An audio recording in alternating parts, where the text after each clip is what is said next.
गुरुभ्यो नमः। श्रीशाम्ब सदाशिवाय नमः। लम्बोदरं परमसुन्दरमेकदन्तं रक्ताम्बरं त्रिनयनं परमं पवित्रम् उद्धद्दिवाकरनिभोज्वलकान्तिकान्तं विघ्नेश्वरं सकलविघ्नहरं नमामि।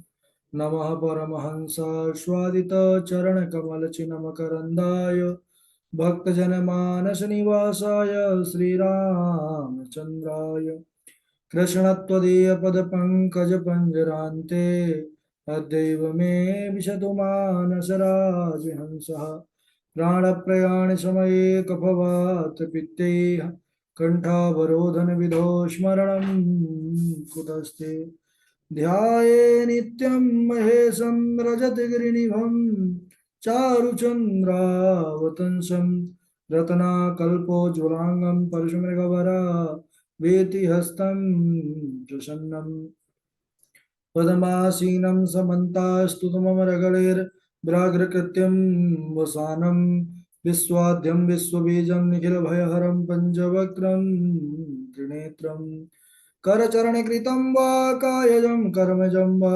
श्रवणनयनजं वा मानसं वा अपराधं विहितमविहितं वा सर्वमेतत्क्षमस्व।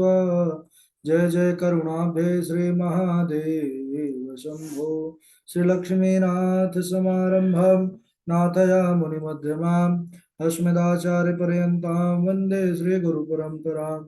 अञ्जनानन्दनं वीरं जानकी शोकनाशनं कपीसमक्षहन्तारं वन्दे लङ्काभयङ्करम्। भक्त भगवंत गुरु चतुर्नाम वपुएक इनके पद वंदन किए नासत विघ्न अनेक। बोलिए सांब सदाशिव भगवान की जय। पावन शिव महापुराण की जय। परम मंगलमय अपराध पर अखिलेश्वर अचिंत कल्याण गुणगण निधान सर्वेश्वर सर्वाधिपति श्रेष्ठ आचरणवान प्रजा के सुखदाता विज्ञान के पूर्ण ज्ञाता देवाधिदेव जगत नियंता जगत ईश्वर पंच तत्वोत्पादक विश्वेश्वर मंगल करता श्री श्याम सदाशिव भगवान के पावन चरणारविंदों पर कोटशा नमन नतमस्तक वंदन एवं अभिनंदन। रामबा भगवती जगदीश्वरी शंकर शिव प्राणवल्लभा जगत जननी माँ जगदम्बा माता पार्वती जी के पावन चरणारविंदों पर कोटशा प्रणति। शिवाय शंभु का यह शब्द में विक्रय पावन शिव महापुराण को कोटि कोटि प्रणाम। समस्त होता देखे सिया राम में सब जग जानी करहु प्रणाम जोर जोर पाए। हम सबका यह परमो सौभाग्य की यह शिव जी की पावन संहिता शिव महापुराण पर प्रवेश करके शंभुनाथ के विविध चरित्र आख्यान लीलाओं का श्रवण करने का तैयार करने का सौभाग्य प्राप्त कर रहे हैं। कल के दिवस में हम सब चर्चा कर रहे थे किस प्रकार भगवान सदाशिव की कृपा से शुक्राचार्य जी ने मृत संजीवनी विद्या को प्राप्त किया। मृत संजीवनी विद्या मृत्युंजय भगवान की कृपा से ही शुक्राचार्य जी को प्राप्त हुआ। वह हजारों वर्षों तक काशीपुरी में आकर के बड़ी घोर साधना किए और उन्होंने तो महाराज आशीर्वचन लिया कि महाराज आज से मैं तुमको यह वरदान देता हूं कि तुम सूर्य तथा अग्नि का भी अतिक्रमण करके आकाश में एक विमल तारा होकर के प्रकाशमान ग्रह भी होगे। सदैव तुम प्रकाशित रहोगे, अनंत काल अनंत युगों तक तुम्हारा प्रकाश बना रहेगा। तबोदये भविष्यन्ति विवाहादीनि शुभ्रत सर्वाणि धर्म कार्याणि फलवन्ति नृणामिह। मनुष्यों के समस्त विवाह आदि धर्म जितने भी कार्य होते हैं वह सब तुम्हारे उदय काल पर ही संपन्न होंगे। तुम्हारे द्वारा जो यह लिंग स्थापित किया गया है यह शुक्रेश्वर के नाम से जाना जाएगा और सभी का मोक्ष फल प्रदान करने वाला होगा। इसके बाद व्यास जी बोलते हैं सनत कुमारों से कि हे महाराज अब आप कृपा करके मुझे वह कथा सुनाइए जिसमें शिव जी ने बाणासुर को भी उस असुर को गणपति पद का स्थान प्रदान किया। तब सनत कुमार जी कथा सुनाने लगे। सनकादियों ने कहा शृणु व्यासादरात्राम्बये कथां शम्भो परात्मनः गाणपत्यं यथा प्रीत्यो ददौ बाणासुराय ही। हे व्यास जी, आपने जो पूछा मैं अब वह कथा सुनाने जा रहा हूँ। अब आप सावधान होकर के कथा सुने। बोले कि इसमें शिव जी का और कृष्ण जी का युद्ध भी वर्णित है इस संवाद में। हम सब भागवत जी में श्रवण कर चुके हैं कुछ, लेकिन आइए पुनः इसमें श्रवण करें। कहने लगे, पूर्व काल में ब्रह्मा जी के मानस पुत्र मरीचि नामक प्रजापति हुए, और उनके जो ज्येष्ठ पुत्र थे, बड़े बुद्धिमान थे, उनका नाम था कश्यप।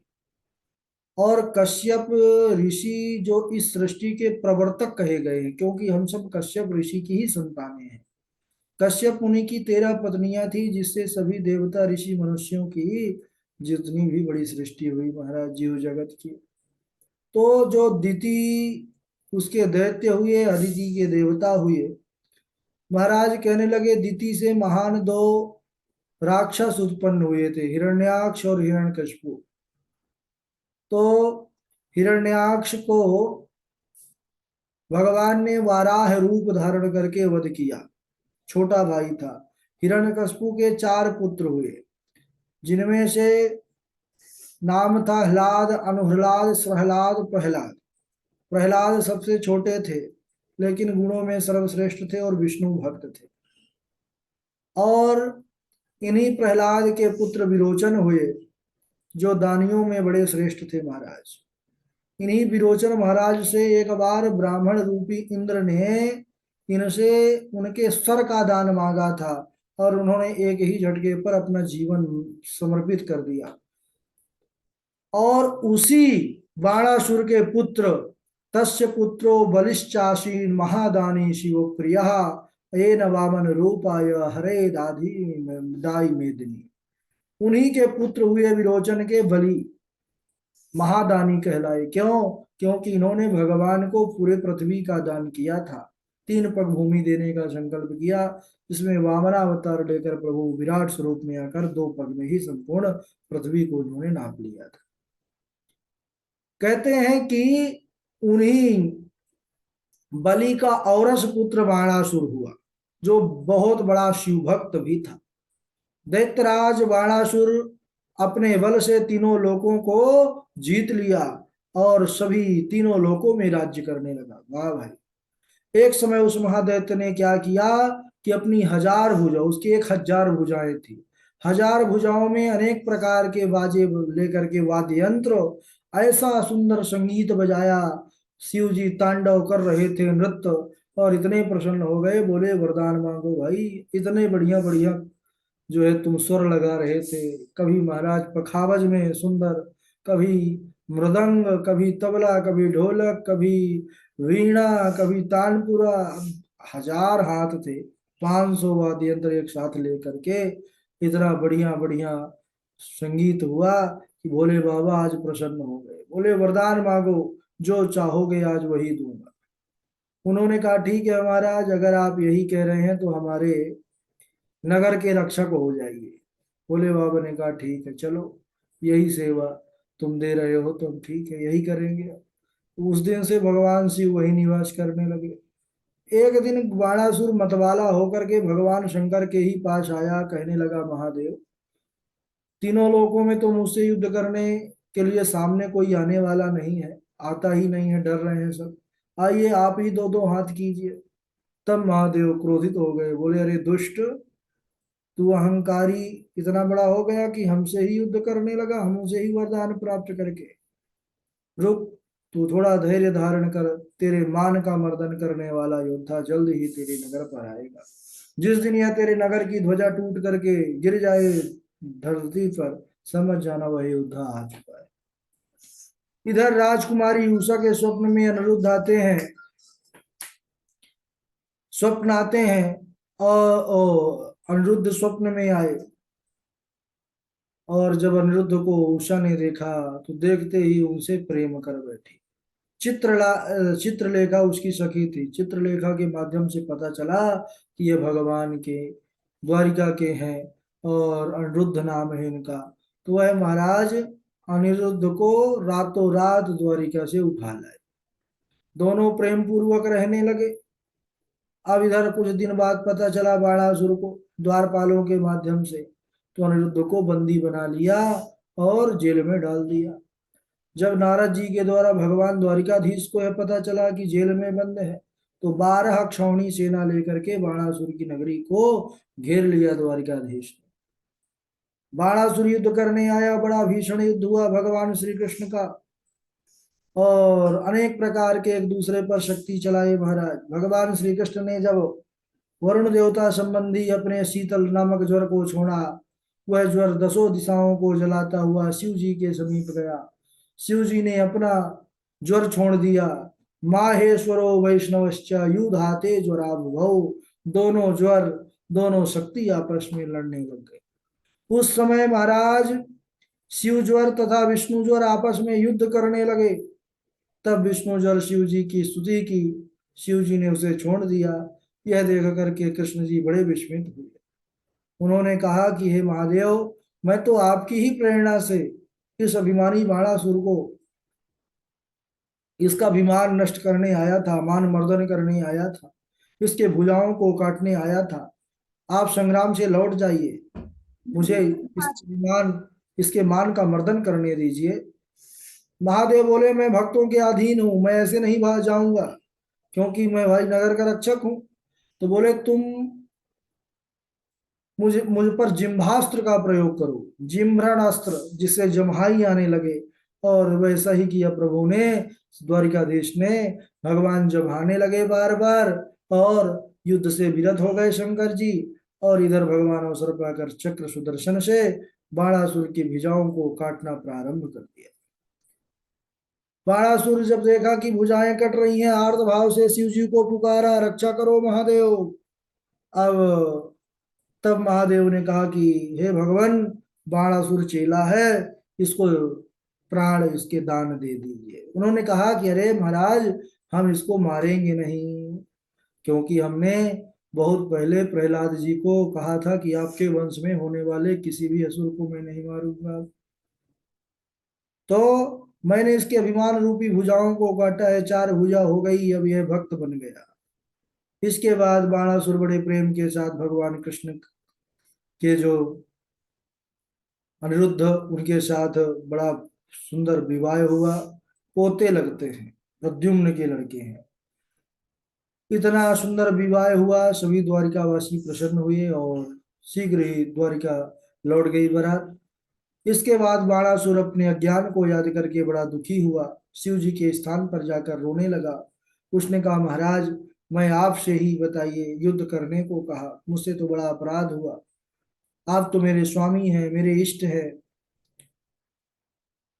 भगवान शंकर कहने लगे कि देखो, बिल्कुल दुखी मत हो। अब जो हो गया सो हो गया। उसने कहा, आप ऐसी कृपा कीजिए कि मेरा मन सदैव आपके चरणों में लगा रहे, आपके भक्तों से भी मेरा प्रेम बना रहे। शिव जी प्रसन्न हो वरदान दे अंतर ध्यान हो गए।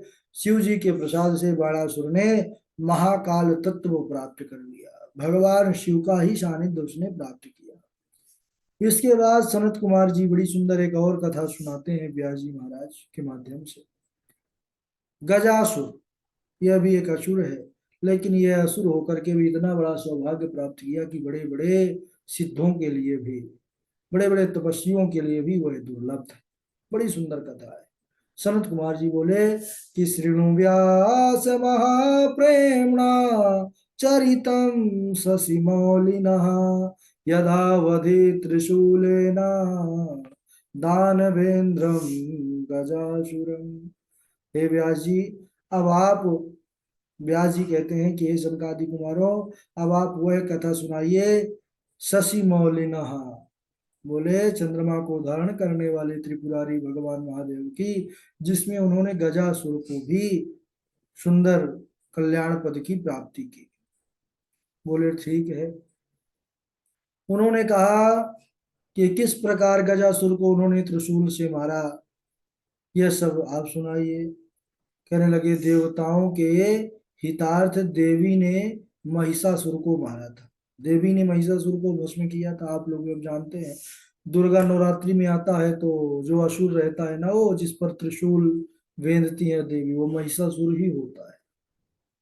तो कहने लगे कि जिस महिषासुर को देवी ने मारा था, बोले कि उसी महिषासुर का पुत्र था गजासुर। वह तप करके ब्रह्मा जी से वरदान प्राप्त कर लिया।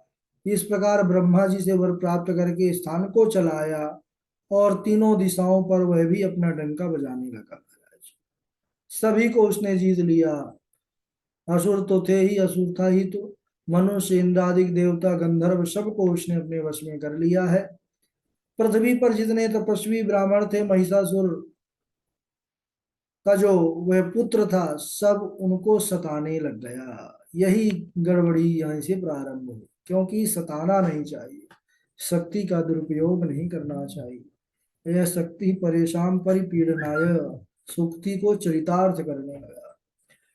अब इधर वह काशी नगरी आया। सब देवता भागकर शिव जी की शरण में गए और उनकी स्तुति करने लगे। तब शिव जी बड़े क्रोधित हुए, क्योंकि काशी नगरी पर आकर के हमारे भक्तों को डरा रहा है। और शिव जी तो, भाई काशी का एक नाम है अभिमुक्त, अभिमुक्त क्षेत्र। तो अभिमुक्त यानी जो भगवान के सानिध्य से कभी मुक्त नहीं होता स्थान, वह अभिमुक्त क्षेत्र काशी। भोलेनाथ को बड़ा क्रोध आया और अपना त्रिशूल लेकर के दैत्य को मारने दौड़े। उस दैत्य ने शिव जी से बड़ा युद्ध किया, तलवार लेकर शिव जी को मारने दौड़ा। तब शिव जी ने कहा रुक, बताते हैं। त्रिशूल से महाराज उसका सिरोच्छेदन कर दिया। शिव जी को अपना स्वामी मान करके वह स्तुति करने लगा। शिव जी ने त्रिशूल का प्रहार कर दिया, लेकिन फिर भी उसी समय में शिव जी को ही स्वामी मान करके स्तुति करना प्रारंभ कर दिया। और शिव जी जैसा कृपालु कि स्तुति करते ही प्रसन्न हो गए। कहने लगे अरे वाह भाई गजासुर, मैं तुम्हारी स्तुति से प्रसन्न हो गया, तुम मुझसे वरदान मांगो। वाह, दयालु हो तो ऐसे हो। कहने लगा गजासुर की हे प्रभु, अगर प्रसन्न है, यदि प्रसन्नो दिगवासस्तदा नित्यं वशान में इमाम कृत्तिम महेशान त्रिशूलाग्निपाविता। अगर आप मुझ पर प्रसन्न है महादेव, तो अपने त्रिशूल की अग्नि से जो आपने मुझे और मेरे देह को पवित्र किया है, क्योंकि शरीर पर वेध दिया था त्रिशूल, त्रिशूल तो महाराज शिव जी का अद्भुत ही है। बोले तो आप अब एक प्रार्थना मेरी वरदान में यही मैं चाहता हूं कि मेरा देह चर्म आप धारण कीजिए। वाह, गजासुर ने जैसे ही कहा, शिव जी ने तथास्तु किया, और ऐसा कह करके उसके शरीर को काशी क्षेत्र में मुक्तिदायक ज्योतिर्लिंग बना दिया। तृप्ति वासेश्वर नाम का लिंग हुआ। फिर शिव जी ने गजासुर के उस विस्तृत चर्म को, बड़ा विशालकाय शरीर था, तो उसके चमड़ी को अपना आच्छादन कर लिया महाराज। शिव जी उसको बाघंबर के रूप में, मतलब जैसे वाघ का पहनते हैं, वैसे ही गजासुर का जो है, जो ऊपर का छाल था, उसको महाराज वस्त्र स्वरूप में धारण करने लग गए। तो गजासुर के वध से सब देवता शांत हो गए, और गजासुर का भी कल्याण हो गया, क्योंकि शिव जी के वह सेवा में आ गया। बोलिए कृत्तिवासेश्वर महादेव की जय, सदाशिव भगवान की जय। अब एक और बड़ी सुंदर लीला आएगी, लेकिन समय हो चुका है। बोलिए सदाशिव भगवान की जय। बहुत कम लोग जुड़ते हैं, कोई बात नहीं। सदाशिव की जय शिक्षा। श्लोक सुना देंगे डॉक्टर साहब, और स्वामी गोपिकानंद जी, पावनी जी, सुना दीजिए। राधे राधे गुरु जी। मृत्युर्भयं मे भगवन् प्रजेश पिता महाभं कदापि देवं शास्त्रा शास्त्रा शास्त्रपाशासनिशोक्तुभिक्ष गिरीन्द्र तो याग्नि रिपु प्रहारै मृत्युर्भयं मे भगवन् प्रजेश पितामहः कदापि देवम् शास्त्रपाशा शनिशोकृवे वृक्ष गिरिन्दतो यागनीरिपुप्रहारै देवश्चि दैत्यै मुनि भिन्न सिद्धै तत्सृष्ट जीवैर्बहिर्वाक्यते किमम् स्वर्गे धरण्यां दिवसे निशायां नैवोदयर्तो नाप्यदत प्रजेश। राधे राधे गुरु जी। राधे राधे गुरु जी, क्षमा चाहते हैं, हम बाहर आए हुए हैं। ये माँ काली का बहुत सिद्ध मंदिर है, हमने सोचा आप सभी को दर्शन करा दें। एक सेकंड।